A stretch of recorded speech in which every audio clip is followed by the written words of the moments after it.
سلام، خیلی مخلصیم. خوبید رفقا؟ خوشید، خرمید، خرم آبادید، لرستانید، همدانید، آبادانید، شیراز و اصفهانید. آقا امروز براتون نان شیرمال زدیم. نگاه کن بافتو، یعنی ریش ریش تر از این باف نیست. جاودان هنر براتون زدم، نگم براتون. به به به به. کیک نزدیم دوستای عزیز، ما نان شیرمال زدیم با طعم این جیگربلا، کدو، تنبل هالووین، به مناسبت هالووین. این نان خوردن داره، واقعا دست مریزات داره. بریم برای تهیهش بریم میخوایم چیکار بکنیم. با ما همراه باشید. برای شروع این نون شیرمال خوشمزه با طعم کدو احتیاج داریم به 140 گرم آب. آبمون باید ولرم باشه، آب سرد استفاده نکنید. و 10 گرم خمیر مایع فوری. آبی هم که استفاده میکنم آب ولرمه، توجه داشته باشید.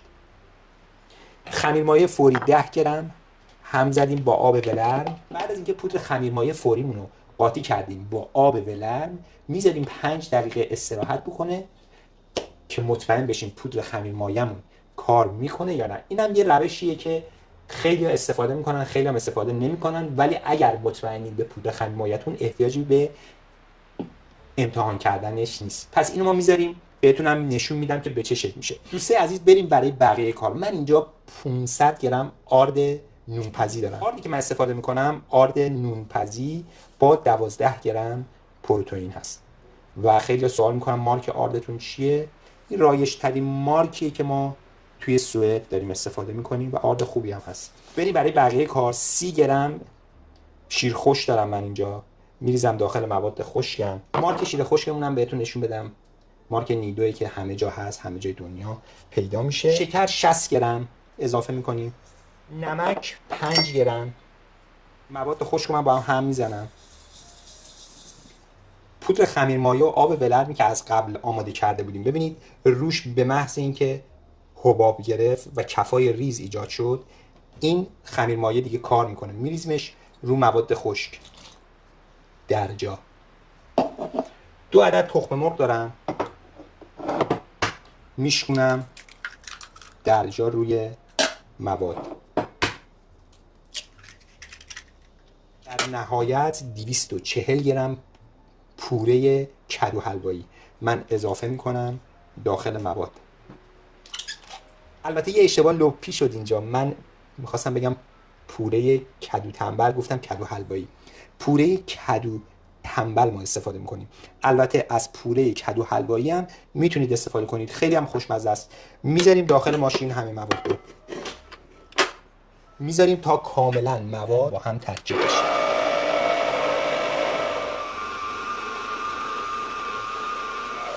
خب بعد از 5 دقیقه هم زدن با دور متوسط ماشین، میبینید که خمیر ما به دور تیغه جمع شد. بعد از اینکه جمع شد به دور تیغه، ما اینجا کره رو اضافه میکنیم. مقدار کره‌ای که من میخوام اضافه کنم 60 گرم هستش. 60 گرم کره رو من اضافه میکنم در جا به خمیر و میذارم دوباره با کره هم بخوره، زمانی که کره‌تون جذب خمیر بشه و دوباره بیاد جذب تیغه وسط بشه. الان بهتون نشون میدم. خب وسط کار من با یه کاردک خمیرم رو یه به هم میزنم، از زیر میارمش بالا که کاملا مواد با هم ترکیب بشه و این کره کاملا بره به خورد موادمون. کره‌ای که من استفاده کردم کره به دمای محیط رسیده بود، توجه بکنید. و وقتی که کره میاد اون حالت کشسانی خمیر رو بیشتر میکنه و خمیر بیشتر جذب تیغه وسط میشه. دوباره من اینو هم میزنم. پس هم زدنش وسط کار یادتون نره، حالا یا با کاردک یا با هر شیئی که دارید خمیر رو یه هم بزنید.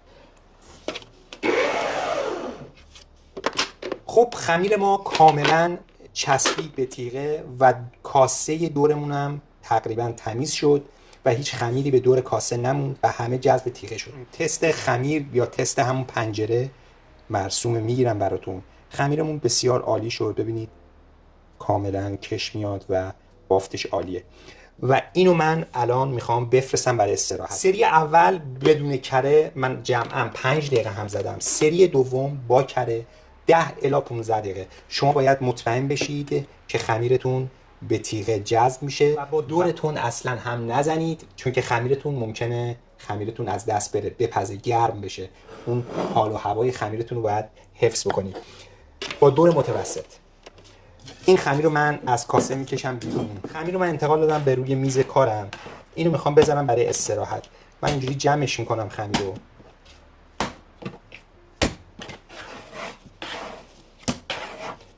خمیر یه ذره چسبنده است ولی هیچ ایرادی نداره، چون که بافتی که به شما میخواد این شیرمال بده یه بافت کهکشانی میخواد بهتون بده. اینو انتقالش میدم داخل کاسه.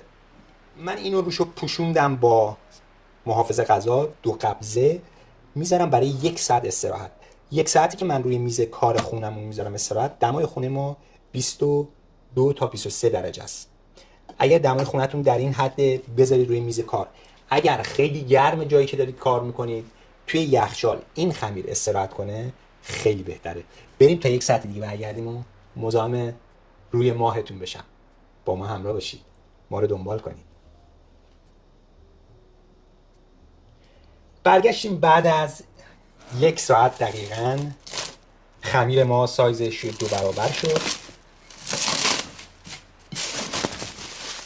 و میخوایم خمیرمون رو قسمت بندی کنیم و بریم تو کارش. روی میزم و یه ذره آردم میپاچم که خمیر رو بتونم راحت‌تر جابجا کنم و شروع میکنم خمیرم رو از کاسه بیرون کشیدن. خمیرم رو من به چونه های 150 گرمی تقسیم کردم. میخوام الان اینا رو گرد بکنم. خمیر چون که چسبنده است میتونید به این حالت خمیرتون رو گرد بکنید. خمیر چون که خیلی چسبنده است ممکنه به دست بچسبه واسه ورزدارنش. از آرد زیادم استفاده نکردم چون که ممکنه بافت خمیرتون رو از بین ببره و بافت نونتون خراب بشه.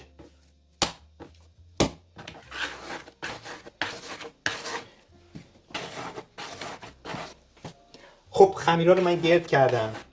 اینا رو قشنگ من بچینم روی میز. خمیر رو من 15 دقیقه دیگه روی میز کارم یه استراحت میدم. روشم با یه دونه از همین سلفونا میپیچم. حالا من چرا استراحتش دادم روی میز 15 دقیقه؟ چون که خمیر وقتی که ما فشارش میدیم، جمعش میکنیم و گولش میکنیم، بعد از اینکه درجا گولش کردیم نمیتونیم خمیر رو با وردنه خیلی راحت بازش کنیم. خمیر مقاومت میکنه، دوباره برمیگرده سر جاش. پس این 15 دقیقه استراحت برای اینکه خمیر فرم واقعی خودش رو به دست بیاره و واسه وردن کشی که من میخوام توی قالبم انجام بدم خیلی راحت تره. بریم 15 دقیقه کوچولو استراحت کنیم و برگردیم. با ما همراه باشید. قبل از اینکه خمیرها رو من باز کنم در مورد قالب من یه توضیح بدم. قالبی که من دارم فابریکیش ارتفاع 6 سانته و عرضش 8 سانته و طولش 27 سانته. برای اینکه خمیرهای من فرم قشنگتری بگیره و حالت اینکه بر نگرده روی قالبم، من دور اینو کاغذ انداختم که خمیرام شکل قشنگتری بگیره، نونم شکل قشنگتری بگیره. اگر قالب با ارتفاع بلندتر 11-12 سانت شید، اون عالیه برای این نون شیرمال. پس این از قالبم. قالبی هم که دارم عرضش شد پس 8 سانت. خمیرهایی که باز میکنیم باید مدلی باز کنیم که اگر رولش میکنیم، اگر گردش میکنیم، سایز قالبمون باشه. الان بهتون نشون میدم به چه صورت. من یه دونه از این خمیرها رو برمیدارم، مقدار آرد میپاچم و میندازمشون روی آرد. روش هم یه ذره آرد میپاچم. شروع میکنم خمیرمو از وسط خیلی نرم. وردنه‌ای که من استفاده میکنم وردنه پلاستیکی سبک هست و از وسط دوباره اینو میکشم میارم پایین.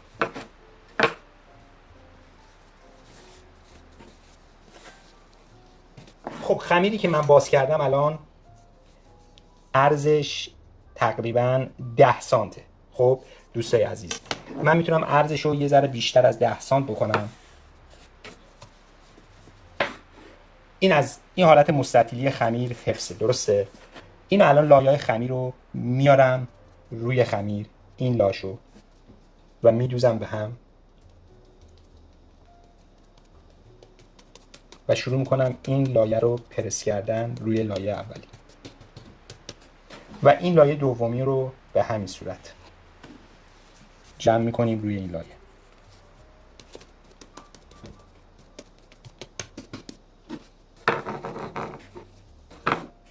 وقتی لایه ها رو روی هم جمع کردیم، من زیرش هم یه آزادسازی بکنم.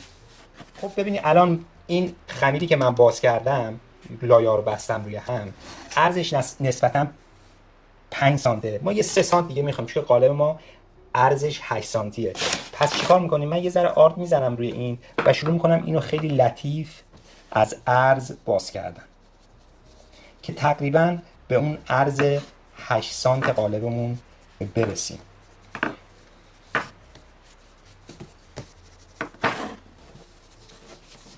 وقتی که ارزش رو 8 سانت کردیم، این لبه هاشو برمیداریم میکوبیم روی میز مثل نون سنگک و این لبه آخرش هم چفت میکنیم به سمت میز و شروع میکنیم اینو به صورت محکم رول کردن. ببینید میکشید رول میکنید، میکشید رول میکنید، میکشید رول میکنید، میکشید رول میکنید و در آخر این قسمتی که رول کردید و قسمت آخرش رو میدوزید به خود این، به خود خمیر و این قسمت دوخت آخرش رو میذارید روی میز به همین راحتی. ببینید الان این چیزی که من رول کردم، قالبمو میارم، سایز قالبم دقیقاً رفت توی قالب. همه رو به این صورت رول میکنیم، میذاریم داخل قالب. خمیرای ما رفت داخل قالب. من یه پلاستیکم میکشم روش، میره برای 1 ساعت استراحت. یه پلاستیکم من انداختم روش که خوش نشه، میره واسه 1 ساعت استراحت. برگردیم ببینیم چیکار کردیم. با ما همراه باشید.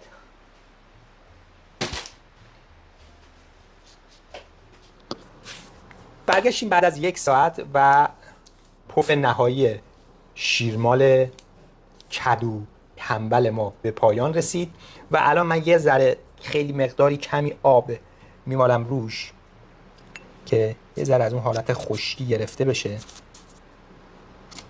و بافت روش، چون که خمیر خیلی لایش نازکه، سری نسوزه خمیرمون. و در نهایت برای زیبایی کار من با قیچی روی هر تیکه از نونو یه برش کوچیک میدم.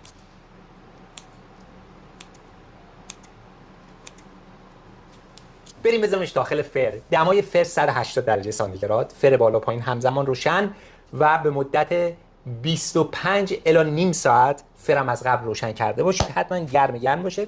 طبقه‌ای که من میخوام این کیک رو بذارم، طبقه وسط فر رو در نظر بگیرید، یه پله پایین‌تر که روش نسوزه، چون که شیرمال ما خیلی ظریف وریفه، روحیه‌اش حساسه. بریم بذارش داخل فر. با ما همراه باشید.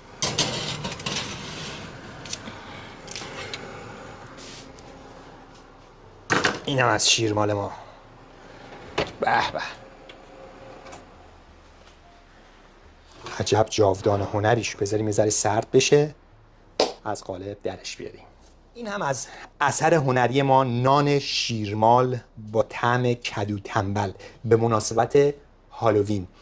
بریم بافتش هم ببینیم که چجوری شده، بافت شیرمال رو به ما داده یا نه. به به به به، نگاه کن نگاه کن نگاه کن. هنوز داغ این قضیه ولی بسیار زیبا شده.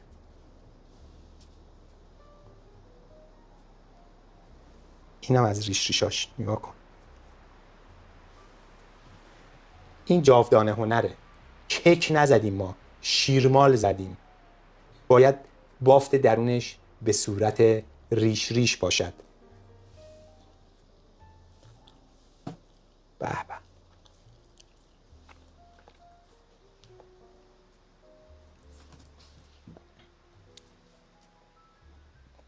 واقعا بوشک بی‌نظیره. بافتش هم که نگم براتون، عالی شده. پنبه‌ای و ریش ریش و خوشگل شده این که اصلا نگم براتون. این قضیه هنوز باید یه ذره سرد بشه و اون بافت حرفه‌ایشو به شما تازه اون موقع نشون میده. واقعا خودم حیرت زده شدم. براتون یه ذره از این نان شیرمال خوشمزه میخورم و جای همتون رو خالی میکنم.